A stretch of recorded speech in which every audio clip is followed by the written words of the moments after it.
Hi guys, welcome back to our channel. So இன்றைக்கி வந்து subsidiary books to petty cash book பற்றி பார்க்க போகிறோம்.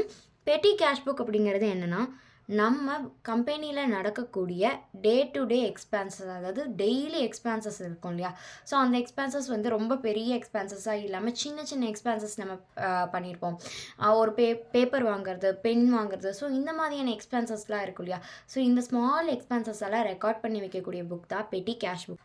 சம்ஸ் பார்க்கலாம். ப்ரிப்பேர் பெட்டி cash book from the following items 2016 January. So 2016 ஜான்வரியில் வந்து நடந்திருக்கக்கூடிய ஸ்மால் எக்ஸ்பென்சஸோட ட்ரான்சாக்ஷன் என்ட்ரிஸ் இங்கே கொடுத்துருக்காங்க. ஸோ இங்கே வந்து யாரோடதுன்னு கொடுக்கல. ஸோ அதனால் நம்மளே ஏதாவது ஒரு நேம் வந்து போட்டுக்கலாம், இல்லை மிஸ்டர் எக்ஸ் அப்படின்னு வச்சுக்கலாம். ஓகேங்களா. ஸோ அவங்களுடைய புக்ஸில் நம்ம இதை ரெக்கார்ட் பண்ணணும். ஃபஸ்ட்டு டே பார்த்தீங்கன்னா ரிசீவ்டு ஃபார் பெட்டி கேஷ் புக்குக்கு எக்ஸ்பென்சஸ்க்காக 500 ருபீஸ் வந்து ரிசீவ் பண்ணியிருக்காங்க. அதாவது உன்னோட கம்பெனி நீங்கள் வச்சுருக்கீங்க, கம்பெனிக்காக நீங்கள் ஜெராக்ஸ் எடுக்கிறீங்க அப்படின்னா இந்த 500 எடுத்துக்கோங்க அப்படின்னு சொல்லிட்டு கம்பெனி வந்து ஒரு 500 ருபீஸ் தனியாக வந்து கொடுத்துருப்பாங்க.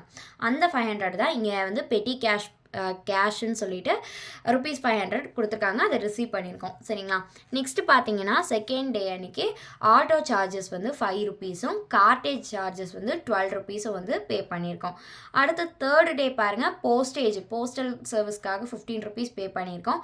பெய்டு வேஜஸ் 66 இருக்கு இல்லையா. ஸோ இந்த வேஜஸ் பார்த்தீங்கன்னா மந்த்லி வேஜஸாக இருக்காது, தினக்கூலின்னு சொல்லுவாங்களா. ஸோ அந்த மாதிரி டெய்லி வேஜஸ் இந்த மாதிரி கொடுத்துருப்பாங்க. ஸோ இது வந்து என்ன 66 ருபீஸை வந்து இங்கே பெட்டி கேஷ் புக்கில் ரெக்கார்ட் பண்ணுறோம். இதே வந்து மந்த்லி வேஜஸ் அப்படின்னா இங்கே வந்து ரெக்கார்ட் பண்ண மாட்டோம். ஓகேங்களா. Next stationery ₹134, car charges ₹18, repairs பார்த்தீங்கன்னா ₹65 ரிப்பேர். அங்கே இருக்க நம்மளுடைய கம்பெனியில் இருக்கக்கூடிய ஏதாவது ஒரு மிஷினரி ரிப்பேர் ஆகிருக்கும். ஸோ அதுக்கு வந்து ஏதாவது செலவு பண்ணியிருப்போம் இல்லையா. ஸோ அதுதான் ரிப்பேர்ஸ். இது வந்து ₹65. நெக்ஸ்ட்டு பார்த்தீங்கன்னா பஸ் ஃபேருக்கு ₹11. நெக்ஸ்ட்டு மறுபடியும் வந்து ஒரு கார்டேஜ் பே பண்ணியிருக்கோம், அது வந்து ₹24. ஸோ இது எல்லாமே என்னென்னா நம்ம கம்பெனிக்கு செய்யக்கூடிய செலவு எக்ஸ்பென்சஸ். சரிங்களா. ஸோ இது எல்லாமே என்ன, debit all expenses and losses. அப்போ டெபிட் என்ட்ரிஸ் இது எல்லாமே. ஸோ இதுக்கு ஜேர்னல் போட்டோம் அப்படின்னு பார்த்தீங்கன்னா இங்கே நான் ஒரே என்ட்ரியாக எல்லாத்தையுமே போட்டிருக்கேன். எக்ஸாம்பிள் பார்த்தீங்கன்னா auto charges account Tector to cash account தனித்தனியாக போடணும்.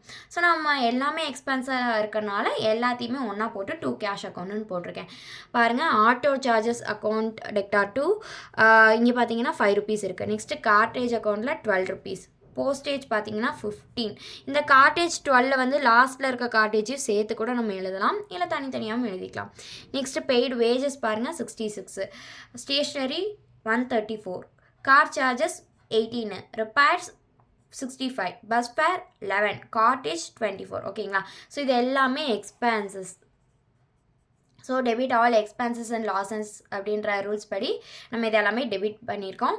நெக்ஸ்ட்டு என்ன பண்ணியிருக்கோம், கேஷில் நம்ம எல்லாமே பே பண்ணியிருக்கோம் இல்லையா. ஸோ அதனால டு கேஷ் அக்கௌண்ட் ₹350. ஸோ இதுதான் இதோட ஜேர்னல் என்ட்ரி. இந்த 350 என்னென்னா இது எல்லாத்தோட டோட்டல் தான் 350ன்னு சொல்லியிருக்கோம்.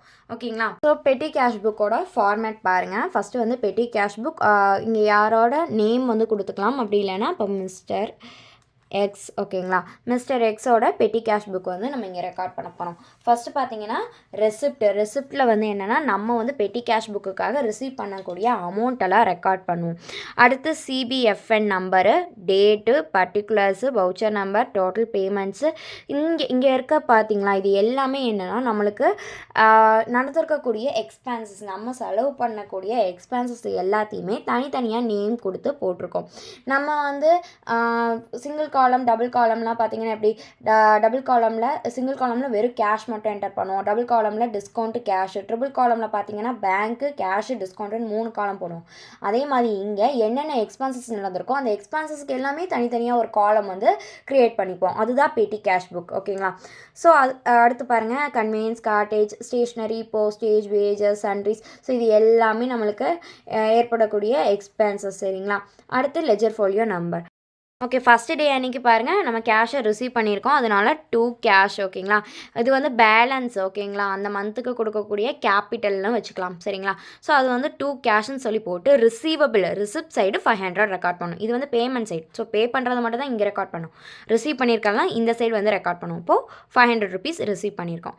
அடுத்து என்ன நடந்திருக்கு, செகண்ட் டே அன்றைக்கி கன்வேயன்ஸ் கார்டேஜ் வந்து பே பண்ணியிருக்கோம். அப்போ டோட்டல் பேமெண்ட்ஸில் எல்லாமே நம்ம எழுதணும். ஃபஸ்ட்டு என்னென்னலாம் பே பண்ணியிருக்கோமோ அது எல்லாமே டோட்டல் பேமெண்ட்டில் கொண்டு வரணும். அப்போ பாருங்கள், கன்வீனியன்ஸ்க்கு ₹5, கார்ட்டேஜுக்கு ₹12. அதுக்கடுத்து பாருங்கள், நம்ம தனித்தனியாக காலம் போட்டிருக்கோம்ல, அந்த காலமில் பர்டிகுலர் அமௌண்ட்டு கன்வீனியன்ஸுக்கு மட்டும் எவ்வளோ, கார்ட்டேஜுக்கு மட்டும் எவ்வளோன்னு தனியாக ரெக்கார்ட் பண்ணுவோம். அப்போ கன்வீனியன்ஸுக்கு மட்டும் எவ்வளோ, ₹5, கார்ட்டேஜுக்கு ₹12. ஸோ அந்த காலமில் எடுத்து எழுதிப்போம். அடுத்து தேர்ட் டே அன்றைக்கி போஸ்டேஜ் வேஜஸும் பே பண்ணியிருக்கோம். அப்போ போஸ்டேஜ் ₹15, வேஜஸ் 66. எங்கே போஸ்டேஜ் காலம் இருக்கோ அங்கே 15ம், அதாவது இதுக்கு நேராக எழுதணும். போஸ்டேஜ்னு எங்கே எழுதியிருக்கீங்களோ அதுக்கு நேராக இங்கே அமௌண்ட் போடணும். ஓகேயா? நெக்ஸ்ட் அதே மாதிரி வேஜஸில் ₹66. ஓகேவா? என்டர் பண்ணிக்கணும் தனித்தனியாக. அடுத்து ஃபோர்த் டே அன்றைக்கி ஸ்டேஷ்னரி கன்வீனியன்ஸ் பே பண்ணியிருக்கோம். அப்போ ஸ்டேஷ்னரி பார்த்தீங்கன்னா ₹134, சார்ஜஸ் கன்வீனியன்ஸ் சார்ஜஸ் பார்த்திங்கன்னா ₹18 பே பண்ணியிருக்கோம். அப்போ இங்கே ஸ்டேஷ்னரி காலமுக்கு ஸ்டேஷ்னரிக்கு நேராக ஸ்டேஷ்னரி காலம்னா ₹134 போட்டுக்கணும். கன்வீனியன்ஸுக்கு நேராக 18. டோட்டல் பேமெண்ட்லேயும் ரெக்கார்ட் பண்ணணும், இங்கேயும் ரெக்கார்ட் பண்ணணும். ஓகேங்களா? நெக்ஸ்ட்டு ஃபிஃப்த் டே அன்றைக்கி என்ன பண்ணியிருக்கோம், ரிப்பேர்ஸ் கன்வீனியன்ஸ். ஸோ ரிப்பேர்ஸ் அப்படிங்கிறது என்னென்னா மொத்தமாக சன்ரீஸ் அப்படிங்கிறதுல வரும். சரிங்களா? சன்ரீஸுக்கு கீழே ரிப்பேர்ஸை ரெக்கார்ட் பண்ணுவோம். ரிப்பேர்ஸ், மெயின்டெனன்ஸ் சார்ஜஸும் இதெல்லாம் சன்ரீஸ்க்கு கீழே ரெக்கார்ட் பண்ணுவோம். அது இங்கே பாருங்கள், ₹65 டோட்டல் பேமெண்ட்ஸில், கன்வீனியன்ஸ்லேயும் ₹11 எழுதிட்டு இதுக்கு நேராக ரிப்பேர்ஸ்ன்னு இங்கே காலம் இல்லை, சன்ரீஸுக்கு கீழே தான் ரிப்பேர்ஸ் அண்ட் மெயின்டெனன்ஸ் வரும். ஸோ அங்கே ₹65. அடுத்து கன்வீனியன்ஸ்க்கு எவ்வளோ, ₹11. அப்போ அந்த ₹11 போடுறோம். அதே மாதிரி கார்ட்டேஜ் இருக்குது. கார்ட்டேஜ் இங்கே ரெக்கார்ட் பண்ணிவிட்டு இங்கே கார்ட்டேஜ் காலமில் ₹24 இருக்கும். அப்போது கன்வீனியன்ஸுக்கு மொத்தம் எவ்வளோ, கார்ட்டேஜுக்கு எவ்வளோ, ஸ்டேஷ்னரி, போஸ்டேஜ், வேஜஸ், சன்ரீஸ்லாம் எவ்வளோன்னு தனித்தனியாக இங்கே ரெக்கார்ட் பண்ணிக்கலாம். டோட்டல் பேமெண்ட்ஸில் மொத்தமாக நம்ம எக்ஸ்பென்சஸ் எவ்வளோ, அதுக்கடுத்து இந்த காலம் பிரிச்சிருக்கிறதுக்கு என்னென்னு பார்த்தீங்கன்னா கன்வீனியன்ஸில் மட்டும் நம்ம எவ்வளோ பே பண்ணியிருக்கோம் நம்மளுக்கு ஈஸியாக கண்டுபிடிக்கிறதுக்காக இந்த ஃபார்மேட் ஃபாலோ பண்ணுறோம். அதே மாதிரி பார்த்தீங்கன்னா கார்ட்டேஜில் இங்கே டோட்டல் அமௌண்ட் பார்த்தாலே நம்மளுக்கு தெரிஞ்சிடும் கார்ட்டேஜில் எவ்வளோ, ஸ்டேஷ்னரியில் எவ்வளோ செலவு பண்ணியிருக்கோன்னு ஈஸியாக கண்டுபிடிக்கலாம். ஸோ அதுக்கடுத்து என்ன பண்ணணும், டோட்டல் எக்ஸ்பென்ஸ் இதெல்லாம் ஆட் பண்ணணும். இதெல்லாம் ஆட் பண்ணால் எவ்வளோ எக்ஸ்பென்சஸ், ₹350. அதுக்கடுத்து கன்வீனியன்ஸில் மட்டும் ₹34 நம்ம பே பண்ணியிருக்கோம். அதுக்கடுத்து பார்த்தீங்கன்னா கார்ட்டேஜில் 36, ஸ்டேஷ்னரியில் 134, போஸ்டேஜில் ₹15, வேஜஸில் 66, சன்ரீஸில் 65. ஸோ இது எல்லாமே தனியாக டோட்டல் போட்டு வச்சுக்கணும். அதுக்கடுத்து பார்த்தீங்கன்னா இங்கே இந்த 2 காலம் ஈக்குவலாக இருக்குமா, அப்போ இங்கே தான் ஹையர் அமௌண்ட் இருக்கும், 500. இங்கே பேலன்ஸில் இருக்கிறது என்ன, பை பேலன்ஸ் C/D, ₹150 கம்மியாக இருக்குது. ஸோ இந்த ₹150 நெக்ஸ்ட்டுக்கு என்ன, 2 பேலன்ஸ் B/Dயாக வரும். Jan 6 அன்னிலேருந்து 2 பேலன்ஸ் B/Dயாக வரும். ஸோ இந்த 150 போக மிச்சம் இருக்க அந்த 350 என்ன, 2 கேஷ் நம்ம பே பண்ணியிருப்போம். ஓகேவா? ஸோ அங்கே ரிசிப்டில் ₹350 அப்படின்னு சொல்லி போட்டிருப்போம்.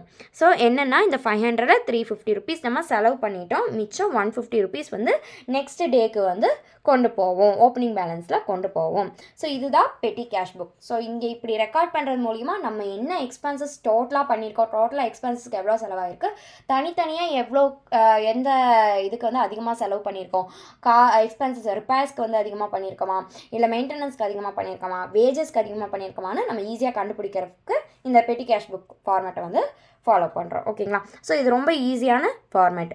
அங்கே எப்படி சிங்கிள் காலம், டபுள் காலம், 3 காலம் வந்துச்சோ அதே மாதிரி இங்கே எக்ஸ்பென்சஸ்க்கு மட்டும் தனித்தனி காலம் போடுவோம். ஓகேங்களா? இங்கே என்ன ஒன்றுனா எல்லாமே கேஷ் ட்ரான்சாக்ஷனில் இருக்கணும். இங்கே எதுவுமே கிரெடிட்டில் இருக்கக்கூடாது. அப்படி கிரெடிட்டில் இருந்துச்சுன்னா நம்ம இங்கே எதை ரெக்கார்ட் பண்ண மாட்டோம். ஸோ இவ்வளோதான் பெட்டி cash book. For more videos நம்ம சேனலை மறக்காமல் சப்ஸ்கிரைப் பண்ணுங்கள். தேங்க்ஸ் ஃபார் வாட்சிங்.